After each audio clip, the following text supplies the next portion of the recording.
പ്രിയപ്പെട്ടവരെ, വളരെ വളരെ സവിശേഷമായ ഒരു ദിവസം. മലയാള സാഹിത്യം ആത്മകഥയുടെ വരവോടുകൂടി സാഹിത്യത്തിൻ്റെ രൂപത്തിലും ഭാവത്തിലും വലിയ മാറ്റങ്ങൾ സംഭവിച്ചിട്ടുണ്ട്. നിങ്ങൾക്കറിയാം, നിങ്ങൾ കാണുന്ന, നിങ്ങൾ കേൾക്കുന്ന, നിങ്ങൾ വായിക്കുന്ന ആത്മകഥകൾ എല്ലാം തന്നെ വളരെ വ്യത്യസ്തത, അത് വൈവിധ്യങ്ങൾ പുലർത്തുന്നവയാണ്. ഒരുപാട് തരത്തിൽപ്പെട്ട ആത്മകഥകൾ അങ്ങനെ മലയാളത്തിൽ നിരന്തരം ഇറങ്ങിക്കൊണ്ടേയിരിക്കുന്നു. പക്ഷേ എൻ്റെ ഒരു പരാതി, മലയാളത്തിൽ പൊളിറ്റിക്കൽ ആത്മകഥകൾ വളരെ കുറവാണ്. എന്തുകൊണ്ടാണ് രാഷ്ട്രീയക്കാർ പുതിയ കാലത്ത് ആത്മകഥകൾ എഴുതാത്തത് എന്നൊരു ചോദ്യം ഞാൻ മുന്നോട്ട് വയ്ക്കുകയാണ്. മലയാളത്തിൽ ഇറങ്ങിയ പൊളിറ്റിക്കൽ ആത്മകഥകളിൽ അവസാനത്തത് എം പി രാഘവൻ്റെ ഒരു ജന്മം എന്ന ആത്മകഥയാണ്. പിന്നീട് രാഷ്ട്രീയ പ്രവർത്തകരുടെ, രാഷ്ട്രീയ നേതൃത്വ നിരയിലുള്ളവരുടെ ആത്മകഥകൾ മലയാളത്തിൽ പിൽക്കാലത്ത് ഇറങ്ങിയിട്ടില്ല.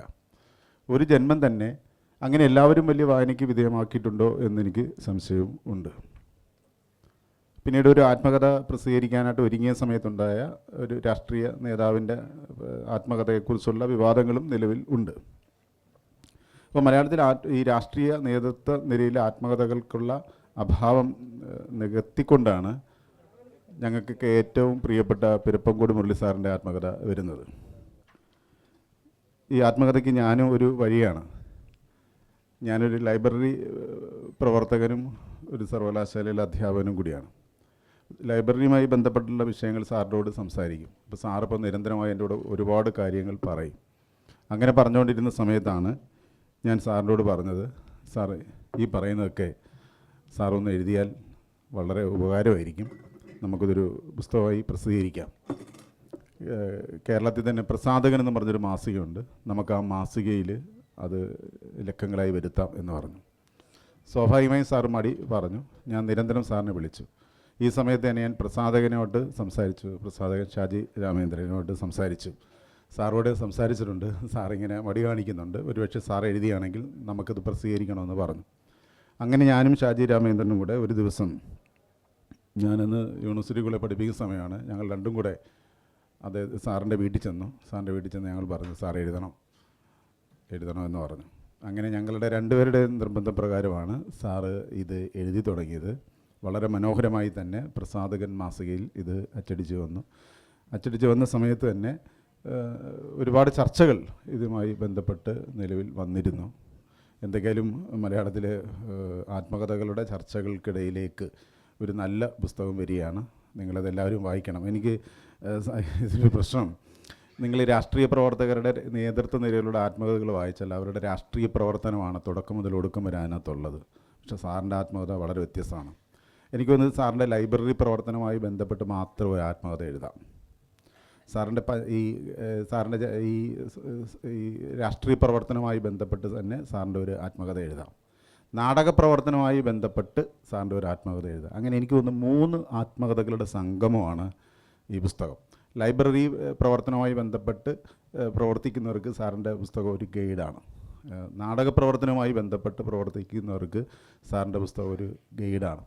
അതുപോലെ തന്നെ രാഷ്ട്രീയം വളരെ സർഗാത്മകമായി കൊണ്ടു നടക്കുന്നവർക്കും സാറിൻ്റെ പുസ്തകം ഒരു ഗൈഡാണ്.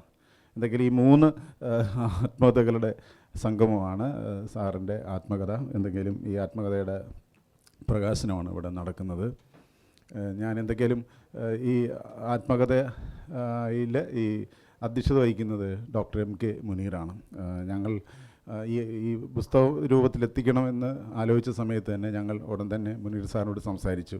ഇങ്ങനെ ആത്മകഥ വരുന്നുണ്ട്. ആദ്യം തന്നെ ഞങ്ങൾ പറഞ്ഞത് ഒരുപാട് പേജുകളുള്ള ആത്മകഥയാണ് സാർ എന്നാണ് പറഞ്ഞത്. അപ്പം മുനീർ സാർ പറഞ്ഞു, അതൊന്നും പ്രശ്നമല്ല, ഒരു മനുഷ്യൻ എഴുതുന്നതല്ലേ, അദ്ദേഹത്തിൻ്റെ ജീവിതം എഴുതുന്നതല്ലേ, അത് നമ്മളൊന്നും കുറയ്ക്കാനോ കൂട്ടാനോ ഒന്നും പാടില്ല, അതേ എഴുതിയതാണ്, ആ എഴുതി അത് നമ്മൾ പുസ്തക രൂപത്തിലെത്തിക്കും എന്ന് മുനീർ സാർ പറഞ്ഞു.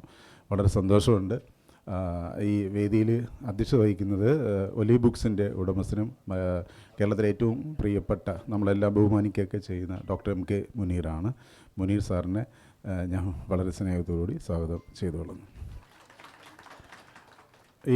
ഈ പുസ്തകം പ്രകാശനം ചെയ്യുന്നത് നമുക്കെല്ലാവർക്കും വേണ്ടപ്പെട്ട മലയാളത്തിൻ്റെ പ്രിയ സ്വന്തം എന്നൊക്കെ പറയുന്നത് VM സുധീരൻ സാറാണ്. ഞാനിപ്പം ഷാജി രാമേന്ദ്രൻ സാറിനോട് പറയുകയാണ്, 10-30 കൊല്ലങ്ങൾക്ക് മുമ്പ് കലാകൗമുദിയിൽ VM സുധീരൻ്റെ ഒരു വലിയൊരു കവർ ചിത്രം വന്നിരുന്നു. കള്ളിക്കാട് രാമേന്ദ്രനാണ് അന്ന് ആ ഒരു ലേഖനം VM സുധീരനെ ഞാനിപ്പം ഷാജി സാറിനോട് പറയുമായിരുന്നു, എത്ര മനോഹരമായ ഭാഷയിലാണ് കള്ളിക്കാട് രാമേന്ദ്രൻ 30 കൊല്ലങ്ങൾക്ക് മുമ്പ് ഈ മനുഷ്യനെ കലാകൗമുദിയിലൂടെ പരിചയപ്പെടുത്തുന്നതല്ല, ഒരു ഗംഭീരമായൊരു ഫീച്ചർ തയ്യാറാക്കിയത്.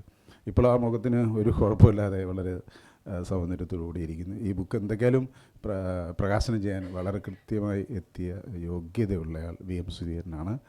നല്ല രാഷ്ട്രീയ പ്രവർത്തകൻ. ഇതിൻ്റെ അപ്പുറത്ത് മറ്റൊരു വാക്ക് വിശേഷിപ്പിക്കാൻ കഴിയുന്നില്ല. അദ്ദേഹത്തെ വളരെ സ്നേഹത്തോടുകൂടി സ്വാഗതം ചെയ്തുകൊള്ളുന്നു.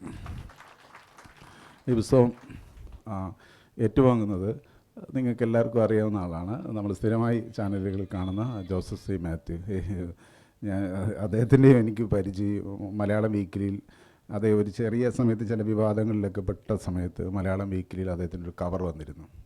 അദ്ദേഹത്തിൻ്റെ അഭിമുഖവും ഒരു കവർ മലയാളം വീക്കിലും. അന്നാണ് ഞാൻ അദ്ദേഹത്തെ കൂടുതൽ ഇങ്ങനെ മനസ്സിലാക്കുന്നത്. പലപ്പോഴും പലയിടങ്ങളിൽ ചില ഇടങ്ങളിലൊക്കെ യോജിപ്പും ഒക്കെ രേഖപ്പെടുത്തി കൊണ്ടുപോകുന്ന ഒരാളാണ് അദ്ദേഹം. IT മേഖലയുമായി ബന്ധപ്പെട്ട് നമുക്ക് നമ്മുടെ അറിവിൻ്റെ അപ്പുറത്തേക്ക് IT മേഖലയുമായി ബന്ധപ്പെട്ട് ചില കാര്യങ്ങൾ പറഞ്ഞ് ബോധ്യപ്പെടുത്തി കേരളത്തിൻ്റെ രാഷ്ട്രീയ മേഖലയിൽ വളരെ സജീവമായി നിൽക്കുന്ന നല്ല ഒരു IT വിദഗ്ധനാണ് അദ്ദേഹം. ഈ പുസ്തകം സ്വീകരിക്കും. അദ്ദേഹത്തെ വളരെ സ്നേഹത്തോടുകൂടി സ്വാഗതം ചെയ്തുകൊള്ളുകയാണ്. പിന്നെ നമ്മൾ എല്ലാവരും ഇവിടെ എത്തിയിരിക്കുന്നത് പെരുപ്പംകുടി മുരളി സാറിനെ കാണാനും കേൾക്കാനും അദ്ദേഹത്തിൻ്റെ പുസ്തകം വായിക്കാനും ഒക്കെയാണ്. അദ്ദേഹം ഇവിടെ എത്തിയിട്ടുണ്ട്. എനിക്ക് തോന്നുന്നത് ഞാൻ അദ്ദേഹത്തെ 1-2 വട്ടം മാത്രമേ കണ്ടിട്ടുള്ളൂ. ഫോണിൽ നിരന്തരമായി സംസാരിക്കാറുണ്ട്. നാടകത്തെക്കുറിച്ച് ഇത്രമാത്രം അറിവുള്ളൊരു മനുഷ്യൻ. എനിക്ക് തോന്നുന്നു ഈ പൊളിറ്റിക്കൽ ഡ്രാമയിൽ അദ്ദേഹത്തിൻ്റെ പേരൊക്കെ അടയാളപ്പെടുത്തേണ്ടതാണ്. മലയാള അക്കാദമിക് തലത്തിലൊന്നും രാഷ്ട്രീയ നാടകങ്ങൾ പഠിപ്പിക്കുന്ന സമയത്ത് പെരുപ്പംകുടി മുരളി സാറിൻ്റെ നാടകങ്ങളില്ല. അതൊക്കെ നമ്മൾ ചർച്ചയ്ക്ക് ചെയ്യേണ്ടതാണ്. ലൈബ്രറി പ്രസ്ഥാനത്തിൻ്റെ പേര് പറയുന്ന സമയത്തൊന്നും അതില്ല. മാഞ്ഞു നിൽക്കുകയാണ് ആ മനുഷ്യൻ. അങ്ങനെ മാഞ്ഞു നിൽക്കുന്ന ഒരു മനുഷ്യൻ വരും കാലങ്ങളിൽ ഉറപ്പായിട്ട് തെളിയും. തെളിയാതിരിക്കാൻ കഴിയില്ലല്ലോ, അല്ലേ? കലങ്ങിയ ജലത്തിന് തെളിയാതിരിക്കാൻ കഴിയില്ലല്ലോ. അങ്ങനെ തെളിഞ്ഞ് നമ്മുടെ മുന്നിൽ നിവർന്ന് അദ്ദേഹം നിൽക്കും എന്ന കാര്യത്തിൽ യാതൊരു സംശയമില്ല. അദ്ദേഹത്തിൻ്റെ പുസ്തക പ്രകാശനമാണ്, അദ്ദേഹത്തിൻ്റെ ആത്മകഥയാണ്. അദ്ദേഹം വളരെ സ്നേഹത്തോട് കൃത്യസമയത്ത് എത്തിച്ചേർന്നിട്ടുണ്ട്. ഞാൻ അദ്ദേഹത്തെ സവിശേഷമായ അർത്ഥത്തിൽ സ്നേഹത്തോടുകൂടി വേദിയിലേക്ക് സ്വാഗതം ചെയ്തുകൊള്ളുകയാണ്. ഈ പുസ്തക ചടങ്ങിലേക്ക് എത്തിയ എല്ലാവരെയും, അല്ലേ, എത്ര സ്നേഹത്തോടുകൂടിയാണ് ഒരു മനുഷ്യൻ്റെ പുസ്തക പ്രകാശന ചടങ്ങിൽ അദ്ദേഹത്തിൻ്റെ ആത്മകഥയെക്കുറിച്ചുള്ള 2 വാക്ക് കേൾക്കാൻ വേണ്ടി ഇത്ര നിറഞ്ഞ സദസ്സിൽ, അല്ലേ, എല്ലാവരും എത്തിയിട്ടുണ്ട്. എല്ലാവരുടെയും മുഖത്ത് നല്ലൊരു സന്തോഷം പ്രകടമാണ്. ആ സന്തോഷം എന്ന് പറയുന്നത് എല്ലാവരും സ്വയമേ വന്ന് ചേർന്നതാണ്, ആരുടെയും നിർബന്ധം കൊണ്ട് വന്നതല്ല. എല്ലാവരുടെയും മുഖം കാണുമ്പോൾ സന്തോഷമുണ്ട്. നിങ്ങൾ ഈ പുസ്തകത്തിൻ്റെ ബ്ലർബിൽ പറയുന്നത് പോലെ വായിച്ചിരിക്കേണ്ട ഒരു പുസ്തകമാണ്. ഈ പുസ്തകത്തിൽ ഒരുപാട് തുറന്ന പറച്ചിലുകളും വെളിപ്പെടുത്തലുകളുമുണ്ട്. ആ വെളിപ്പെടുത്തലുകളൊക്കെ വരും കാലങ്ങളിൽ മലയാളം ചർച്ച ചെയ്യും എന്ന കാര്യത്തിൽ യാതൊരു സംശയമില്ല. നിങ്ങളെയും ഒലിവ് ബുക്സിൻ്റെ സാരഥികളെയും മാധ്യമപ്രവർത്തകരെയൊക്കെ വളരെ സ്നേഹത്തോടുകൂടി സ്വാഗതം ചെയ്തുകൊണ്ട് ഞാൻ എൻ്റെ വാക്കുകൾ അവസാനിപ്പിക്കുന്നു. നന്ദി, നമസ്കാരം. പ്രിയപ്പെട്ട ശ്രീ VM സുധീരൻ അവർകളെ, Shri Peruppamkode Murali, Shri Joseph C Mathew, Selvamani, ഇവിടെ സന്നിഹിതരായിരിക്കുന്ന വിശിഷ്ട വ്യക്തികളെ, സുഹൃത്തുക്കളെ, എൻ്റെ കമ്മ്യൂണിസ്റ്റ് യാത്രയിലെ പോരാട്ടങ്ങൾ എന്ന പെരുപ്പംകോട് മുരളി സാറ് രചിച്ചിട്ടുള്ള ആത്മകഥ ഒലിവ് പബ്ലിക്കേഷൻസിന് പുറത്തിറക്കാൻ സാധിച്ചതിൽ അതിയായ സന്തോഷമുണ്ട്. രാഷ്ട്രീയമായി എനിക്ക് കൃത്യമായിട്ടുള്ള വീക്ഷണങ്ങളും നിരീക്ഷണങ്ങളും ഉണ്ടെങ്കിലും രാഷ്ട്രീയ പ്രവർത്തനം പ്രത്യയശാസ്ത്ര പിടിവാശികളാകരുത് എന്ന് വിശ്വസിക്കുന്ന ഒരാളാണ് ഞാൻ. അതുകൊണ്ട് ഒലിവ് പബ്ലിക്കേഷൻസ് പുറത്തിറക്കുന്ന പുസ്തകങ്ങളിൽ എല്ലാ പ്രത്യയശാസ്ത്രങ്ങളുടെയും പുസ്തകങ്ങൾ ഞങ്ങൾ വളരെ സന്തോഷത്തോടു കൂടി ഇറക്കാറുണ്ട്. പിരപ്പങ്കോട് മുരളി അവറുകളുടെ തന്നെ 2 നാടകങ്ങൾ ഒലിവ് പബ്ലിക്കേഷൻസാണ് പ്രസിദ്ധീകരിച്ചിട്ടുള്ളത്. ഒന്ന് EMSനെ കുറിച്ചുള്ള അദ്ദേഹത്തിൻ്റെ നാടകവും AKGയെ കുറിച്ചുള്ള അദ്ദേഹത്തിൻ്റെ നാടകവും ഒലിവ് പബ്ലിക്കേഷൻസാണ് പുറത്തിറക്കിയിട്ടുള്ളത്. അദ്ദേഹം ഇവിടെ പറഞ്ഞ പോലെ ബഹുമുഖ പ്രതിഭയാണ്. നാടകമാണ് അദ്ദേഹത്തിൻ്റെ ജീവിതം. അദ്ദേഹം ഒരു നിയമസഭാ സാമാജികനായി വന്നപ്പോഴും അദ്ദേഹത്തിൻ്റെ പ്രസംഗങ്ങളിലൊക്കെ ഈ ഒരു സഹൃദയത്വം തുളുമ്പുന്നത് നമുക്ക് കാണാൻ കഴിയും. ഞങ്ങൾ നിയമസഭയിലെ എല്ലാ MLAമാരെയും വെച്ചിട്ടൊരു നാടകം ചെയ്യാൻ തീരുമാനിച്ചു. അതിൻ്റെ പേര് വരരുചി 21-ാം നൂറ്റാണ്ടിൽ എന്നായിരുന്നു. അതിൽ വരരുചി ഞാനായിരുന്നു ശരിക്കും. ഞങ്ങളെല്ലാ റിഹേഴ്സലും എടുത്ത് അതിൻ്റെ അവസാന സ്റ്റേജ് ചെയ്യേണ്ട ദിവസമായപ്പോഴേക്കും ഞാൻ ആശുപത്രിയിലായിപ്പോയി. അങ്ങനെ ആ ദിവസം പിന്നീട് മറ്റൊരാളെ ആ നാടകത്തിൽ കൊണ്ടുവരികയാണ് ചെയ്തത്. പക്ഷേ ഏകദേശം 1 മാസത്തോളം അദ്ദേഹത്തിൻ്റെ കളരിയിൽ നാടകം അഭ്യസിച്ച ഒരാൾ കൂടിയാണ് ഞാൻ എന്നുള്ളത് ഞാനിവിടെ പ്രഖ്യാപിക്കുകയാണ്. അതേപോലെ വളരെ ആത്മബന്ധം എന്ന് പറയുന്നത് രാഷ്ട്രീയ പ്രത്യയശാസ്ത്രങ്ങൾക്കും അപ്പുറം നിൽക്കുന്നതാണ്. ഈ മനുഷ്യൻ എന്ന് പറയുന്ന ഈ വിവക്ഷയുണ്ടല്ലോ, അങ്ങനെ ഒരു നല്ലൊരു മനുഷ്യനാണ് പിരപ്പങ്കോട് മുരളി. ഒരിക്കലും എനിക്ക് ഒരു നടുവേദന വന്നു. എനിക്ക് ഒരു ഡിസ്കിൻ്റെ പ്രശ്നം വന്നു. ഞാൻ വീട്ടിലിങ്ങനെ വിശ്രമിക്കുമ്പം എന്നെ കാണാൻ വേണ്ടി ശ്രീ പിരപ്പങ്കോട് മുരളി വന്നു. അദ്ദേഹം ഒരു കട്ടിലുമായിട്ടാണ് എന്നെ കാണാൻ വരുന്നത്. ആ കാഞ്ഞിരത്തിൻ്റെ മറ്റൊരു കട്ടിൽ, ആ കട്ടിലിൽ കടന്നു കഴിഞ്ഞാൽ നിൻ്റെ നടുവേദന പോകുമെന്ന് പറഞ്ഞ് ആ അദ്ദേഹത്തിൻ്റെ കട്ടിൽ ഞാൻ ഇന്നും എൻ്റെ കൂടെ സൂക്ഷിക്കുന്നുണ്ട്. അപ്പം ഒരു വ്യക്തിയെ ഒരു സ്നേഹത്തോടുകൂടി കാണുക എന്ന് പറയുന്നത് ഈ കാലഘട്ടത്തിൽ അന്യമായി കൊണ്ടിരിക്കുന്ന ഒരു സന്ദർഭങ്ങളിൽ ഒരു അപൂർവമായ, നമുക്കൊക്കെ കൊഴിഞ്ഞുപോയി എന്ന് പറയുന്നൊരു സ്പീഷീസിൽ പെടുന്ന ആളാണ് പിരപ്പങ്കോട് മുരളി. അന്യം നിന്ന് പോകുന്നൊരു സ്പീഷീസിലെ ഒരു കണ്ണിയായി ഇപ്പോഴും നിൽക്കുന്ന ഒരാളാണ് പിരപ്പങ്കോട് മുരളി. അപ്പോൾ അദ്ദേഹത്തിൻ്റെ പുസ്തകം പ്രകാശിപ്പിക്കണമെങ്കിൽ അതേ സ്പീഷീസിലുള്ള ഒരാളെ കിട്ടണം എന്നുള്ള നിലയ്ക്കാണ് ഞങ്ങൾ VM സുധീരൻ എന്ന് പറയുന്ന വ്യക്തിയെ ഇതിലേക്ക് തിരഞ്ഞെടുത്തത്. 2 ധ്രുവ രാഷ്ട്രീയത്തിൽ നിൽക്കുമ്പോഴും ഒരുപോലെ ചേർത്ത് വെക്കാൻ പറ്റുന്ന 2 വ്യക്തികളാണ് പിരപ്പങ്കോട് മുരളിയും VM സുധീരനും എന്നുള്ളത് ഒരു നഗ്നമായ സത്യമാണ് എന്നുള്ളത് കൊണ്ട് ഒലീവിൻ്റെ ഏറ്റവും സുന്ദരമായ ദിവസമാണ് ഇന്ന് എന്ന് പ്രഖ്യാപിച്ചുകൊണ്ട് ഈ പുസ്തകം പ്രകാശിപ്പിക്കാൻ വേണ്ടി ബഹുമാനപ്പെട്ട VM സുധീരനോടും അത് ഏറ്റുവാങ്ങാൻ ചെയ്യും.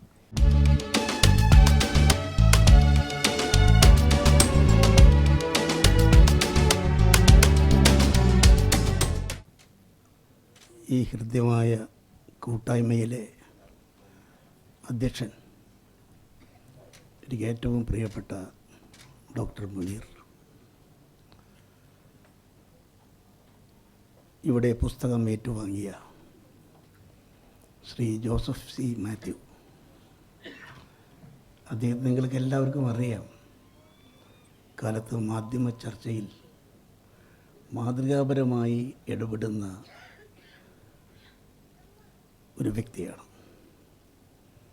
ആ കാര്യത്തിലുള്ള എൻ്റെ അപ്രീസിയേഷൻ ഞാൻ ഈ നിങ്ങളെ സാക്ഷ്യപ്പെടുത്തിക്കൊണ്ട് തന്നെ പറയട്ടെ. പ്രൊഫസർ ശെൽവമണി സാർ, പ്രിയപ്പെട്ട സഹോദരന്മാരെ, നമ്മുടെ പിരപ്പങ്കോട് മുരളിയുടെ സഹധർമ്മിണി രാധാദേവി, സഹധർമ്മിണി രാധാദേവി, മകൾ കല, കൊച്ചുമകൾ മണിക്കുട്ടി ഉൾപ്പെടെയുള്ള കുടുംബാംഗങ്ങളെ, എൻ്റെ കമ്മ്യൂണിസ്റ്റ് യാത്രയിലെ പോരാട്ടങ്ങൾ പിരപ്പങ്കോട് മുരളിയുടെ ഈ പുസ്തകം പ്രകാശനം ചെയ്യുന്നതിന് എനിക്ക് വളരെയേറെ സന്തോഷമുണ്ട്, അഭിമാനമുണ്ട്. സെൽവമണി സാർ പറഞ്ഞത് വളരെ കൃത്യമാണ്. ആത്മകഥകൾ ഒരുപാട് വായിക്കാൻ നമുക്ക് അവസരമുണ്ടായിട്ടുണ്ട്. പിരപ്പങ്കോട് മുരളിയുടെ വേറിട്ട ഒരു ആത്മകഥയാണ്. അദ്ദേഹത്തിൻ്റെ ജീവിതമാണ് ഈ ആത്മകഥയിലൂടെ നമ്മുടെ മുമ്പിൽ, വായനക്കാരുടെ മുമ്പിൽ അവതരിപ്പിക്കുന്നത്. കൊച്ചുകുട്ടിയായിരുന്നപ്പോൾ ആദരണീയനായ AKGക്ക് മാലയിടാൻ കഴിഞ്ഞതും ആ മാല AKG തിരിച്ച് ആ ബാലൻ്റെ കഴുത്തിലണിഞ്ഞതും ഒരു നല്ല സഖാവായി വളരണം എന്നുള്ള ഉപദേശത്തോടു കൂടി ചേർത്ത് പിടിച്ചതും ജീവിതത്തിലെ വലിയൊരു അനുഗ്രഹമായി അദ്ദേഹം കരുതി നമ്മുടെ മുമ്പിൽ പറയുന്നുണ്ട്. തൻ്റെ കുടുംബാംഗങ്ങളിൽ പലരുടെയും ചിന്താഗതികൾക്ക് വ്യത്യസ്തമായി അക്കാലത്ത് നടന്ന നിയമസഭാ തെരഞ്ഞെടുപ്പിൽ N പണ്ടാരത്തിൻ്റെ പോസ്റ്റർ തൻ്റെ കുടുംബത്തിൽ പതിച്ച ആ ഒരു ചിന്താഗതി അന്നേ തന്നെ വ്യത്യസ്തനാണ് മുരളി എന്ന് പറയുന്ന ആ കൊച്ചു വിദ്യാർത്ഥി. അന്ന് മുതൽ തുടങ്ങിയ രാഷ്ട്രീയ ചിന്തകളും അതിൻ്റെ അടിസ്ഥാനത്തിലുള്ള പൊതുപ്രവർത്തനവും, ഏതെല്ലാം മേഖലകളിൽ അദ്ദേഹം തൻ്റെ ജീവിതത്തിൽ ഇടപെടുന്നുണ്ട്. എനിക്ക് തോന്നുന്നു ഇത്രയും നല്ല രീതിയിൽ കവിതയും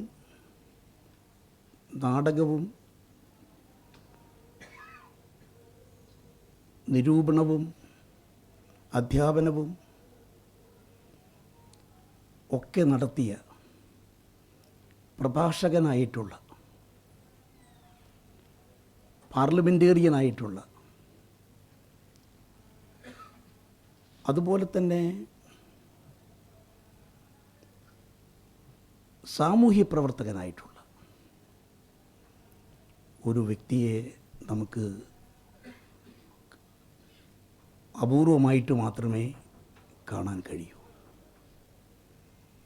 അദ്ദേഹം കവിയാണ്, നാടകകൃത്താണ്, സംവിധായകനാണ്, നടനാണ്, എഴുത്തുകാരനാണ്, സാമൂഹ്യ പ്രവർത്തകനാണ്, ജനപ്രതിനിധിയാണ്. ഈ എല്ലാ തലങ്ങളിലും പ്രവർത്തിക്കുമ്പോഴും തൻ്റെ ജീവവായുവിനെ പോലെ അദ്ദേഹം എന്നും മുന്നോട്ട് കൊണ്ടുപോയത് തൻ്റെ നാടകവും കവിതയും കലാസാഹിത്യ രംഗത്തെ പ്രവർത്തനങ്ങളുമാണ് എന്ന് നമുക്കെടുത്തു പറയാൻ സാധിക്കും. അദ്ദേഹം അടിയുറച്ച കമ്മ്യൂണിസ്റ്റുകാരനാണ്. അക്കാലത്ത് അദ്ദേഹത്തെ വിശേഷിപ്പിക്കപ്പെട്ടത് കൊച്ചു കമ്മ്യൂണിസ്റ്റ് എന്നാണ്.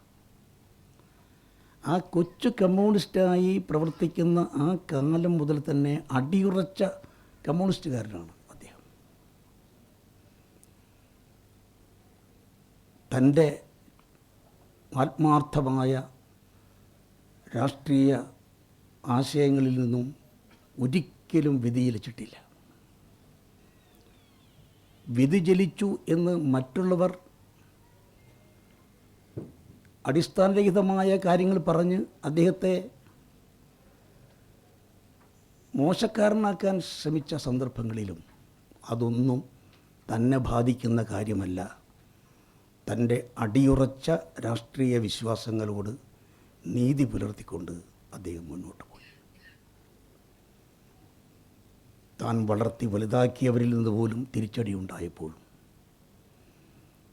താൻ ജീവനെപ്പോലെ സ്നേഹിക്കുന്ന പ്രസ്ഥാനത്തിൻ്റെ ഭാഗത്തു നിന്നും ഒരിക്കലും, പ്രസ്ഥാനത്തിൻ്റെ ഭാഗത്തു നിന്നല്ല, പ്രസ്ഥാനം അദ്ദേഹത്തോട് ഒരിക്കലും നെറുകേട് കാണിച്ചിട്ടില്ല. പക്ഷേ പ്രസ്ഥാനത്തിൻ്റെ നടത്തിപ്പുകാരായി രംഗത്ത് വരുന്ന ചിലരുടെ ആ താല്പര്യമില്ലായ്മ, അതൊക്കെ അദ്ദേഹത്തെ പൊതുധാരയിൽ നിന്നും മുഖ്യധാരയിൽ നിന്നും മാറ്റി നിർത്താൻ ശ്രമിച്ചപ്പോഴും അതൊന്നും തന്നെ ബാധിക്കുന്ന കാര്യമല്ല എന്ന മട്ടിൽ ആരോടും പരിഭവമില്ലാതെ അദ്ദേഹം മുന്നോട്ട് പോയി. ഒരു കാര്യം നമ്മൾ ആലോചിക്കേണ്ടിയിരിക്കുന്നു. തൻ്റെ പ്രസ്ഥാനത്തിന് വേണ്ടി താൻ ഏറ്റവും കൂടുതൽ ഇഷ്ടപ്പെടുന്ന കലാരൂപത്തെ, നാടകത്തെ എത്ര ഭംഗിയായി അദ്ദേഹം അവതരിപ്പിച്ചിരിക്കുന്നു. അദ്ദേഹത്തിൻ്റെ നാടകരചന നമുക്ക് ലളിതമാണെന്ന് പറയാൻ വയ്യ. സ്വാതി തിരുനാളിനെപ്പോലെ ഒരു രാജാവിനെ, അക്കാലത്ത് ഭരിച്ച സംഗീത സബരിയുടെ വക്താവായിരുന്ന വ്യക്തിയെ നാടകരൂപത്തിൽ ജനങ്ങൾക്ക് ഉൾക്കൊള്ളാവുന്ന രീതിയിൽ അവതരിപ്പിക്കുക എന്നുള്ള ശ്രമകരമായ ആ ദൗത്യം, അതുപോലെ തൻ്റെ പ്രസ്ഥാനത്തിൻ്റെ ആശയങ്ങൾ ജനമധ്യത്തിൽ അവതരിപ്പിക്കുന്നതിന് ഒരുപക്ഷെ തോപ്പിൽ ഭാസിയുടെ നിങ്ങളെന്നെ കമ്മ്യൂണിസ്റ്റാക്കി എന്ന നാടകം ജനങ്ങളിലുണ്ടാക്കിയ സ്വാധീനവും ചലനങ്ങളും എത്രമാത്രമാണോ, കമ്മ്യൂണിസ്റ്റ് പ്രസ്ഥാനത്തെ വളർത്തിയെടുക്കുന്നതിന് നൽകിയ സംഭാവനകൾ എത്രമാത്രം വലുതാണോ, അതോടൊക്കെ നമുക്ക് താരതമ്യപ്പെടുത്താവുന്ന സാഹിത്യ സംഭാവനകളാണ്, നാടക സൃഷ്ടികളാണ് പിരപ്പൻകൂട് മുരളിയുടെ ഭാഗത്തു നിന്ന് ഉണ്ടായിട്ടുള്ളത്. പല തെരഞ്ഞെടുപ്പുകളിലും തൻ്റെ പ്രസ്ഥാനം പരാജയപ്പെട്ട് പ്രതിസന്ധിയിലാകുന്ന സന്ദർഭത്തിൽ ചെറുപ്പക്കാരുടെ പ്രശ്നങ്ങൾ ഉന്നയിച്ചുകൊണ്ട് നാടകം, യുവജനങ്ങളുടെ നൊമ്പരങ്ങൾ, നാടകങ്ങൾ അവതരിപ്പിക്കുക, സമൂഹത്തിൽ ഏറ്റവും കൂടുതൽ ചർച്ചാ വിഷയമാകുന്ന ഇതര കാര്യങ്ങളെക്കുറിച്ച് അവതരിപ്പിക്കാൻ ശ്രമിക്കുക. ഒരു കാര്യത്തിൽ മുരളിയെപ്പോലെ ആ കാര്യത്തിൽ വിജയകരമായി മുന്നേറാൻ മുരളിക്ക് മാത്രമേ സാധിച്ചിട്ടുള്ളൂ എന്ന് നമ്മുടെയൊക്കെ പരിമിതമായ അറിവുകൾ നമ്മെ ബോധ്യപ്പെടുത്തുന്നുണ്ട്. ഞാൻ നീട്ടി പറയാൻ ആഗ്രഹിക്കുന്നില്ല, കാരണം സമയപരിധി ഇവിടെ നിശ്ചയിച്ചിട്ടുണ്ട്. ഇപ്പോൾ തന്നെ ഞാൻ ജോസഫ് മാത്യുവിൻ്റെ സമയത്തിൽ അല്പം കടന്നു കയറിയോ എന്നൊരാശങ്കയുണ്ട്. സ്പീക്കറായി പ്രവർത്തിച്ചതിൻ്റെ ഒരു അനുഭവം ഉള്ളതുകൊണ്ട് സമയം കൃത്യമായി പാലിക്കുക എന്നുള്ളത് എൻ്റെ ഉത്തരവാദിത്തമാണ്. ഏതായാലും ഞാൻ സമാപിപ്പിക്കട്ടെ. അതിനു മുമ്പായി അവസാനത്തൊരു വരി ഭാസ്കരൻ മാഷ് പറഞ്ഞ കാര്യങ്ങൾ വെച്ചുകൊണ്ട് അദ്ദേഹം അത് ഉദ്ധരിച്ചുകൊണ്ടാണ് ഈ പുസ്തകം അദ്ദേഹം അതിന് വിരാമമിടുന്നത്. ഒരാൾ കമ്മ്യൂണിസ്റ്റ് പാർട്ടിയിൽ അംഗമായതുകൊണ്ട് മാത്രം കമ്മ്യൂണിസ്റ്റ് ആകുന്നില്ല. കമ്മ്യൂണിസ്റ്റ് പാർട്ടി ഒഴിവാക്കിയാലും അയാൾ കമ്മ്യൂണിസ്റ്റ് അല്ലാതെയും ആകുന്നില്ല. കമ്മ്യൂണിസം മനുഷ്യ നന്മയിൽ അധിഷ്ഠിതമായ ഒരാദരമാണ്. ഉന്നതമായ ധാർമ്മികതയും അഗാധമായ മാനവ സൗഹൃദവും ഉജ്ജ്വലമായ ത്യാഗമനോഭാവവും അതിൻ്റെ ഹൃദയ മുദ്രകളാണ്. ഈ ഗുണങ്ങളുള്ളവനെ കമ്മ്യൂണിസ്റ്റാകൂ. അതെ, ഞാൻ മരിക്കും വരെ ഒരു നല്ല കമ്മ്യൂണിസ്റ്റായിരിക്കും. ഇതിൽ പരം എന്തു വേണം? നമുക്കറിയാം നമ്മുടെ രാഷ്ട്രീയ സമൂഹം ഇന്ന് എവിടേക്കാണ് പോകുന്നത്. ഒരു ഭാഗത്ത് വർദ്ധിച്ചു വരുന്ന അഴിമതി, വേറൊരു ഭാഗത്ത് വർഗീയത, പിന്നെ കാണുന്നത് അധികാര ദുർവിനിയോഗം, പിന്നെ കാണുന്നത് ജനാധിപത്യ സംവിധാനത്തിലെ ഏകാധിപത്യ മനോഭാവം. ഒരു കാലത്തുണ്ടായിരുന്ന കൂട്ടായ്മ, സഹോദരബന്ധം, കോംറേഡ്ഷിപ്പ്, ഇന്നതെല്ലാം ഇല്ലാതാകുന്ന വ്യക്തികളിലേക്ക്, ഗ്രൂപ്പുകളിലേക്ക് വന്നു പതിക്കുന്ന, ചെന്നെത്തുന്ന ഒരു കാലം. ഇന്ന് സാധാരണക്കാരുടെ പ്രശ്നങ്ങൾ കൈകാര്യം ചെയ്യുന്നതിൽ രാഷ്ട്രീയ സമൂഹം പരാജയപ്പെടുന്ന ഒരു സ്ഥിതി. 16 ലക്ഷം കോടി രൂപ വൻകിടക്കാരുടെ എഴുതി തള്ളപ്പെടുമ്പോൾ സാധാരണക്കാരൻ ലോൺ എടുത്താൽ അവൻ്റെ നേരെ ജപ്തി നടപടി ഉണ്ടാകുന്ന പശ്ചാത്തലം, സാധാരണക്കാർക്ക് നീതി നിഷേധിക്കുന്ന ഒരു സാഹചര്യം. രാഷ്ട്രീയത്തിൽ ജനങ്ങൾക്കുള്ള, രാഷ്ട്രീയ സംവിധാനത്തിൽ ജനങ്ങൾക്കുള്ള വിശ്വാസം കുറയുന്നു. ഇക്കഴിഞ്ഞ തെരഞ്ഞെടുപ്പുകൾ നാം ശ്രദ്ധിച്ചാൽ പോളിംഗ് പെർസെൻറ്റ് കുറയുന്നത് നമുക്ക് കാണാൻ സാധിക്കും. അടുത്ത കാലത്ത് സംസ്ഥാന ചീഫ് ഇലക്ടറൽ ഓഫീസറുടെ ഒരു അറിയിപ്പ് വന്നിരുന്നു. കഴിഞ്ഞ വർഷം ജനുവരി മുതൽ ഈ വർഷം ജനുവരി 1 വരെയുള്ള കാലത്ത് വോട്ടർ പട്ടികയിൽ പേര് ചേർക്കാൻ അർഹതപ്പെട്ട 70% വരുന്ന യുവജനങ്ങൾ അതിൽ അംഗങ്ങളാകാൻ താല്പര്യപ്പെടുന്നില്ല. ഒരു വല്ലാത്തൊരു വിരക്തി, ഒരു താല്പര്യമില്ലായ്മ. എന്തുകൊണ്ട്? നിലവിലുള്ള രാഷ്ട്രീയ സംവിധാനത്തിൽ ജനങ്ങൾക്കുള്ളൊരു വിശ്വാസ തകർച്ച, അത് ആപൽക്കരമായ തലത്തിൽ വന്നുകൊണ്ടിരിക്കുന്നു. അത് വീണ്ടെടുക്കണമെങ്കിൽ ഈ അവസ്ഥയിലേക്ക് വന്ന സാഹചര്യത്തെക്കുറിച്ച് സ്വതന്ത്രമായ ചർച്ച വേണം, ആത്മപരിശോധന വേണം, തിരുത്തലുകൾ വേണം. രാഷ്ട്രീയ സമൂഹത്തിൽ സർവ്വതലങ്ങളിലും ശുദ്ധീകരണം ആവശ്യമാണ്. ആ തരത്തിലുള്ള ഒരു ശുദ്ധീകരണ പ്രക്രിയയ്ക്ക് ഏതെങ്കിലും ഒരു പ്രത്യേക രാഷ്ട്രീയ പാർട്ടിയെ മാത്രം ഉദ്ദേശിച്ചല്ല ഞാൻ പറയുന്നത്. പൊതു രാഷ്ട്രീയ സമൂഹത്തിൻ്റെ ഔന്നത്യം, പഴയകാല വിലപിടിച്ച ഒരു തലങ്ങളിലേക്ക്, മൂല്യവത്തായ തലങ്ങളിലേക്ക് എത്തിച്ചേരുന്നതിന് സമൂഹത്തെ ശ്രീ മുരളിയുടെ ആത്മപരിശോധന, അദ്ദേഹത്തിൻ്റെ അനുഭവങ്ങൾ ഒരു രാസത്വരകത്തിൻ്റെ ഫലം ചെയ്യും. ചിന്തയ്ക്ക് കൂടുതൽ കരുത്തു പകരും, ശുദ്ധീകരണത്തിന് കരുത്തു പകരും എന്ന ഉറച്ച വിശ്വാസത്തോടുകൂടി പ്രിയപ്പെട്ട മുരളി, അദ്ദേഹത്തിൽ നിന്നും ഏറെ നാം ഇനിയും പ്രതീക്ഷിക്കുന്നു.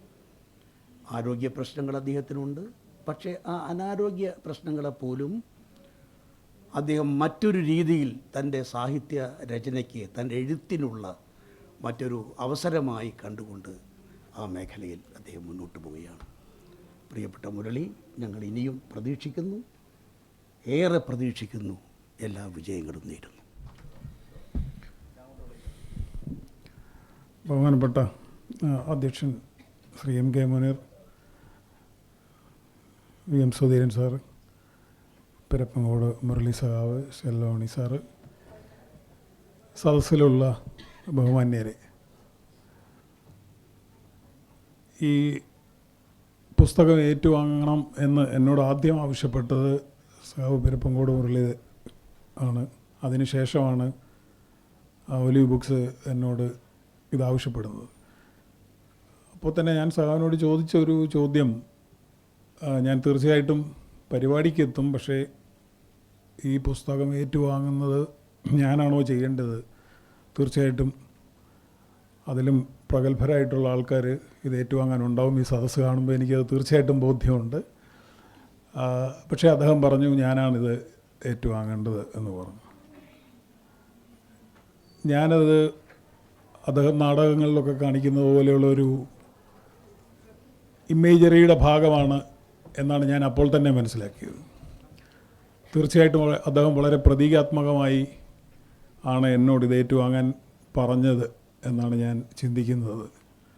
ഈ പുസ്തകം കയ്യിൽ കിട്ടി ഓടിച്ച് വായിച്ചപ്പോൾ എനിക്കത് ഏതാണ്ട് ബോധ്യമാകുകയും ചെയ്തു. നേരത്തെ ഇവിടെ സുധീരൻ സാർ ചൂണ്ടിക്കാണിച്ചതുപോലെ സ്വാതി തിരുനാളിനെ സ്റ്റേജിൽ കയറ്റിയും പൊളിറ്റിക്കൽ സ്റ്റേറ്റ്മെൻറ്റ്സ് നടത്താറുള്ള സഖാവ് പെരപ്പങ്കോട് മുരളി ഈ പുസ്തക പ്രകാശന ചടങ്ങിലൂടെയും ചില സ്റ്റേറ്റ്മെൻറ്റുകൾ നടത്തുകയാണ് എന്നാണ് ഞാൻ വിചാരിക്കുന്നത്.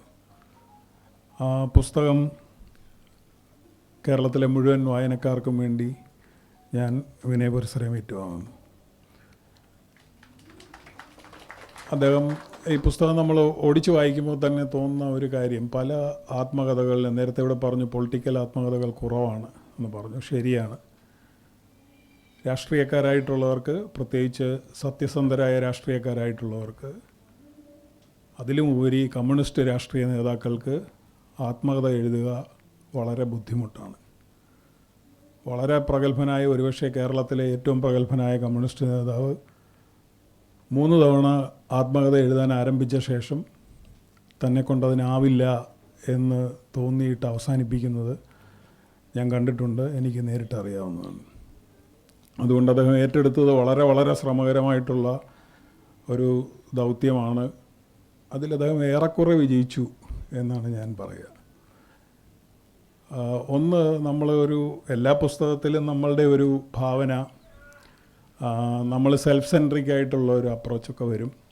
ആത്മകഥയിൽ അത് കൂടുതൽ വരും. പക്ഷേ ഈ പുസ്തകത്തിൽ നമ്മൾ നോക്കിയാൽ ഇപ്പോൾ അദ്ദേഹം കമ്മ്യൂണിസ്റ്റ് ആകുന്നതിനെക്കുറിച്ച് പറയുന്നത്, ഒരു പോസ്റ്റർ വീട്ടിലൊട്ടിച്ചപ്പോൾ അതിനെക്കുറിച്ചൊരു ചോദ്യം ഉയരുന്നു.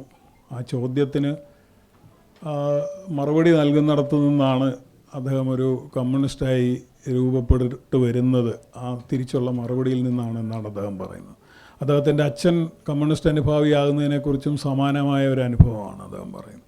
വളരെ യാദൃച്ഛികമായിട്ടുള്ള ചില അനുഭവങ്ങൾ ആണ് നമ്മളെ പലപ്പോഴും ഒരു രാഷ്ട്രീയ നിലപാടിലേക്ക് എത്തിക്കുകയും പിന്നീട് അതിൽ നമ്മൾ കുറച്ചുകൂടെയൊക്കെ ഇരുത്തം വരികയും ചെയ്യുക എന്നുള്ളത് നമ്മൾ ചുറ്റും കാണുന്ന അനുഭവമാണ്. അല്ലെങ്കിൽ ഇലക്ഷൻ ഇറങ്ങിന് തന്നെ വലിയ അർത്ഥമൊന്നും ഉണ്ടാവില്ല. പക്ഷെ പലരും എഴുതാറുള്ളത് അങ്ങനെയല്ല എന്ന് നമുക്കറിയാം. അതുകൊണ്ട് തന്നെ പുസ്തകം വളരെ റിയലിസ്റ്റിക് ആയിട്ടുള്ള ഒരു സമീപനമാണ് സ്വീകരിച്ചിട്ടുള്ളതെന്നാണ് എനിക്ക് വായിച്ചപ്പോൾ തോന്നിയ ഒരു കാര്യം. രണ്ടാമത്, അത് CPIM രാഷ്ട്രീയത്തെ സംബന്ധിച്ചുള്ള, നേരത്തെ ഇവിടെ ഷെല്ലോണി സാർ ഇവിടെ പറഞ്ഞു, ഇത് ഒരു രാഷ്ട്രീയ പ്രവർത്തനം, ഒരു നാടക പ്രവർത്തനമായാലും മറ്റ് സാംസ്കാരിക രംഗത്തെ പ്രവർത്തനങ്ങളായാലും എല്ലാം ഒരു ആത്മകഥ എഴുതാനുള്ള അനുഭവങ്ങളുള്ള സഖാവ് പെരപ്പങ്കോട് മുരളി. പക്ഷേ ഇത് ഒരു പൊളിറ്റിക്കലായിട്ട് ഉള്ള ഒരു പുസ്തകമാണ്. അദ്ദേഹത്തിൻ്റെ മറ്റനുഭവങ്ങൾ വേണ്ടത്ര അതിൽ പ്രതിഫലിച്ചിട്ടില്ല എന്നാണ് എനിക്ക് തോന്നുന്നത്. അതിനെക്കുറിച്ച് ഇനിയും ഏറെ എഴുതാനുണ്ട് എന്നാണ് ഞാൻ വിചാരിക്കുന്നത്. അത് തിരുവനന്തപുരം രാഷ്ട്രീയത്തെ സംബന്ധിച്ച്, തിരുവനന്തപുരത്തെ CPM രാഷ്ട്രീയത്തെ സംബന്ധിച്ച് കുറച്ചുകൂടി കൃത്യമായിട്ട് പറഞ്ഞാൽ കാട്ടായിക്കോണം, സത്യനേശൻ, കടകംപള്ളി, വിജയകുമാർ, കോലിയക്കോട് കൃഷ്ണൻ നായർ, ഇവരെല്ലാം നിറഞ്ഞു നിൽക്കുന്ന ഒരു പുസ്തകമാണ്. തീർച്ചയായിട്ടും നമ്മളെ തിരുവനന്തപുരത്ത് താമസിക്കുന്നവരെ സംബന്ധിച്ച്, സമകാലീന രാഷ്ട്രീയം ശ്രദ്ധിച്ചു വരുന്നവരെ സംബന്ധിച്ച്, പ്രത്യേകിച്ച് CPIMൻ്റെ രാഷ്ട്രീയം ശ്രദ്ധിച്ചു വരുന്നവരെ സംബന്ധിച്ച് വളരെ ഇൻട്രസ്റ്റിംഗ് ആയിട്ടുള്ള, നമ്മൾ ഒറ്റയിരിപ്പിൽ വായിച്ചു തീർക്കാവുന്ന പോലെയുള്ള കാര്യങ്ങളാണ്. എനിക്ക് തോന്നുന്നു പുസ്തകത്തിൻ്റെ ഒരു സ്ട്രെങ്തും ഒരു പരിമിതിയും അതാണെന്നാണ് ഞാൻ വിചാരിക്കുന്നത്. യഥാർത്ഥത്തിൽ മുരളി സഖാവിന് അതിനേക്കാളൊക്കെ ഒരുപാട് കാര്യങ്ങൾ എഴുതാനുണ്ട് എന്നാണ് ഞാൻ വിചാരിക്കുന്നത്. അതുകൊണ്ട് നേരത്തെ സുധീരൻ സാർ ഇവിടെ പറഞ്ഞതുപോലെ ഇത് അതൊരു തുടക്കം മാത്രമായി കാണുകയും തുടർന്നും ഉള്ള കാര്യങ്ങൾ എഴുതാനുണ്ട് എന്നാണ് ഞാൻ വിചാരിക്കുന്നത്. കഴിഞ്ഞ ഒരു 25 വർഷത്തിലധികമായി ഇവിടെ നടന്ന കാര്യങ്ങൾ, തിരുവനന്തപുരത്തെ രാഷ്ട്രീയത്തിൽ വന്ന മാറ്റങ്ങൾ, VSൻ്റെ സ്ഥാനാർത്ഥിത്വവുമൊക്കെയായി ബന്ധപ്പെട്ട കാര്യങ്ങൾ, അതൊക്കെ അദ്ദേഹം പരാമർശിക്കുന്നുണ്ട്. അപ്പം നേരത്തെ പറഞ്ഞതുപോലെ പലരും കാണിക്കാത്ത രീതിയിൽ വളരെ ആർജവത്തോടുകൂടി ഒരുപാട് തുറന്നെഴുത്ത് അദ്ദേഹം നടത്തിയിട്ടുണ്ട്. അത് വളരെ ശ്രമകരമാണ്. ഞാൻ നേരത്തെ പറഞ്ഞതുപോലെ മറ്റു പലരും അത് എങ്ങനെ എഴുതും എന്നുള്ളതിൽ അവസാനിപ്പിക്കുന്നത് ഞാൻ കണ്ടിട്ടുണ്ട്. പക്ഷേ കഴിഞ്ഞ 25 വർഷത്തെ കാര്യങ്ങൾ കുറേയൊക്കെ അറിയാവുന്ന ഒരാളെന്നുള്ള രീതിയിൽ അദ്ദേഹം എഴുതാതിരിക്കാൻ പാടുപെടുകയും വിഴുങ്ങുകയും ചെയ്ത കാര്യങ്ങൾ തന്നെ ഒരുപാടുണ്ട് എന്നാണ് ഞാൻ വിചാരിക്കുന്നത്. എഴുതിയതിനേക്കാൾ ഒരുപാടുണ്ട് എന്നാണ് ഞാൻ കരുതുന്നത്. അപ്പോൾ ഇതെല്ലാം കൂടുതൽ ചർച്ചയ്ക്ക് വിധേയമാവുകയും ആ സമയത്ത് അദ്ദേഹം കൂടുതൽ കാര്യങ്ങൾ തുറന്നു പറയുകയും ചെയ്യും എന്നാണ് ഞാൻ പ്രതീക്ഷിക്കുന്നത്. നേരത്തെ സാറിവിടെ പറഞ്ഞതുപോലെ ആ പ്രതീക്ഷയോടുകൂടി, വായനാ ലോകത്തിനു വേണ്ടി കൂടുതൽ പ്രതീക്ഷയോടുകൂടി കൂടുതൽ എഴുത്തുകൾക്കായി ഞങ്ങൾ കാത്തിരിക്കുന്നു എന്ന് പറഞ്ഞുകൊണ്ട് ഞാൻ അവസാനിപ്പിക്കുന്നു. നന്ദി. അധ്യക്ഷൻ എൻ്റെ ആത്മസുഹൃത്ത് ശ്രീ എം കെ മുനീർ, എനിക്കേറെ സ്നേഹവും ബഹുമാനമുള്ള വി എം സുധീരൻ, പ്രിയപ്പെട്ട ജോസഫ് സി മാത്യു, പ്രിയപ്പെട്ട പ്രൊഫസർ സെൽവമണി, എൻ്റെ മുമ്പിലുള്ള ഗുരുജനങ്ങളെ, പ്രിയപ്പെട്ട സഹോദരന്മാരെ, സുഹൃത്തുക്കളെ, ഞാനൊരു മറുപടിക്ക് നിൽക്കുന്നില്ല. ഇവിടെ ഞാനൊരു പാർട്ടി നേതാവല്ല, മന്ത്രിയല്ല, അതുകൊണ്ട് മുൻ മന്ത്രിയുമല്ല. മാത്രമല്ല 5 അക്ക ശമ്പളം അലവൻസ് പറ്റുന്ന ഒരു ഇന്നോവ കാറും സ്റ്റേറ്റ് ബോർഡും വച്ച് സഞ്ചരിക്കുന്ന സഹകരണ യൂണിയൻ ചെയർമാൻ പോലും അല്ല. അങ്ങനെ ഒരാളെ ഇങ്ങനെ ഒരു ആത്മകഥ എഴുതുന്ന അത് അവൻ്റെ പ്രേരണാകുറ്റം എൻ്റെ പ്രിയ സുഹൃത്ത് പ്രസാധകൻ എഡിറ്റർ ഷാജി രാമചന്ദ്രനും പ്രിയപ്പെട്ട സെൽവമണി സാറിനുമാണ്. അതുകൊണ്ട് പ്രേരണാകുറ്റത്തിന് കേസെടുക്കുകയാണെങ്കിൽ അവരുടെ പേരിൽ എടുക്കണം. കാരണം ആത്മകഥ എഴുതാനുള്ള ആത്മബലം എനിക്കില്ല. പക്ഷേ ഒന്ന് ഞാൻ പറയാം, ഞാൻ 82 വയസ്സായി എനിക്കിപ്പോൾ. ഞാൻ കമ്മ്യൂണിസ്റ്റ് മൂല്യങ്ങളിൽ ഊന്നിയാണ് ഇതുവരെ ജീവിച്ചിട്ടുള്ളത്. അതിൻ്റെ പേരിൽ ഉണ്ടായിട്ടുള്ള ഏത് ഭീഷണിയും ഏത് പ്രതിസന്ധിയും ഞാൻ മുറിച്ച് കിടന്നിട്ടുണ്ട്. ഞാൻ പകച്ചു നിന്നിട്ടുണ്ട്, പക്ഷെ പിന്തിരിഞ്ഞോടിയിട്ടില്ല. എനിക്കൊന്നേ പറയാനുള്ളൂ, സ്വാഭാവികമായും നമ്മുടെ രാഷ്ട്രീയ പ്രവർത്തനവും സാംസ്കാരിക പ്രവർത്തനവും ജനനന്മയ്ക്ക് വേണ്ടി പ്രയോജനപ്പെടുത്തണം എന്നാണ് എൻ്റെ ആഗ്രഹം. കഴിയുന്നതും ശിഷ്ടായുസ് ലഭിക്കുമെങ്കിൽ അതിനുവേണ്ടി പ്രവർത്തിക്കും എന്ന് മാത്രം ഉറപ്പ് നൽകിക്കൊണ്ട് ഇത്രയും ഈ പുസ്തകം പ്രസിദ്ധീകരിക്കാൻ താല്പര്യം കാണിച്ച എൻ്റെ പ്രിയ സുഹൃത്ത് മുനീറിനോട് ഉള്ള നന്ദി ഞാൻ രേഖപ്പെടുത്തുന്നു. അതുപോലെ ഇത് പുസ്തകമാക്കാൻ വേണ്ടി ശ്രമിച്ച ഷാജി രാമേന്ദ്രനും അതുപോലെ സെൽവമണി സാറിനും പ്രത്യേകിച്ചും നന്ദി രേഖപ്പെടുത്താൻ ഞാൻ ഈ സന്ദർഭം ഉപയോഗിക്കുന്നു. എല്ലാവർക്കും നന്ദി.